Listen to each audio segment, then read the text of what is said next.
নমস্কার, মিষ্টু দাস গার্ডেনে সবাইকে স্বাগতম। আশা করি সবাই ভালো আছো, আমিও খুব ভালো আছি। আজকে হারভেস্টিং করব আমাদের গাছের লঙ্কা।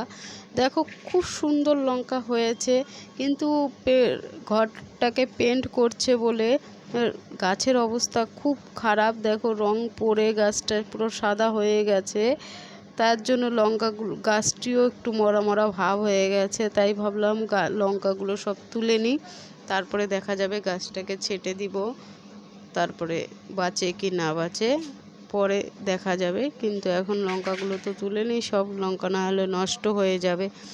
দেখো কতগুলো লঙ্কা তুললাম, সবগুলো রং লেগে গেছে লঙ্কাগুলোতে, সেগুলোই পরিষ্কার করে রেখে দিব।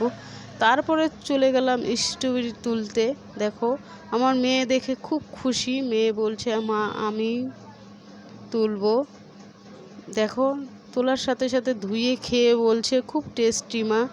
তারপরে করলাম নাকচপা, গাছটি অনেক বড় হয়ে গেছে, কিন্তু টবটা ছোট হয়ে গেছে। তাই ভাবলাম যে রিপোর্টিং করে দিই, তাই নাকচাপা গাছটিকে রিপোর্টিং করলাম। একটা বালতি নিলাম, বালতির মধ্যে মাটি তৈরি করে রেখেছিলাম, সেই মাটি কিছুটা দিয়ে দিলাম।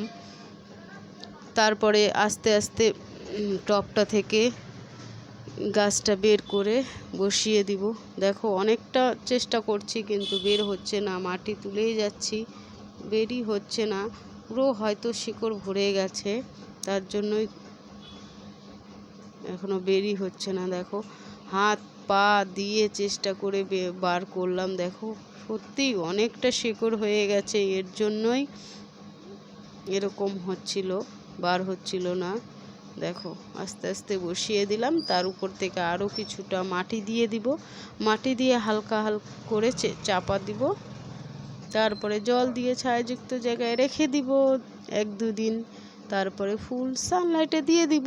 ভালো লাগলে একটা লাইক করে দিও, আর আমার চ্যানেলে নতুন হয়ে থাকলে অবশ্যই চ্যানেলটিকে সাবস্ক্রাইব করে আমার পাশে থেকো।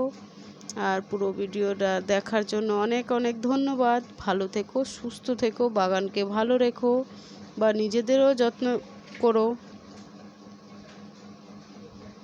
যখন ফুল ফুটবে আবার তোমাদের সাথে শেয়ার করব।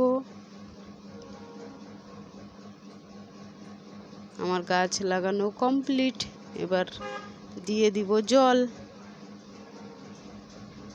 অনেকটাই জল দিয়ে দেব। দেখো গাছটা খুব সুন্দর হয়েছে। এবার দিয়ে দিলাম জল, দেখো অনেকটাই জল দিব, কারণ পুরো মাটিটাই যেন ভিজে যায়। এখন তাহলে চলি, টাটা, দেখা হবে পরের ভিডিওতে। আর পুরো ভিডিওটা দেখার জন্য অনেক অনেক ধন্যবাদ, টাটা।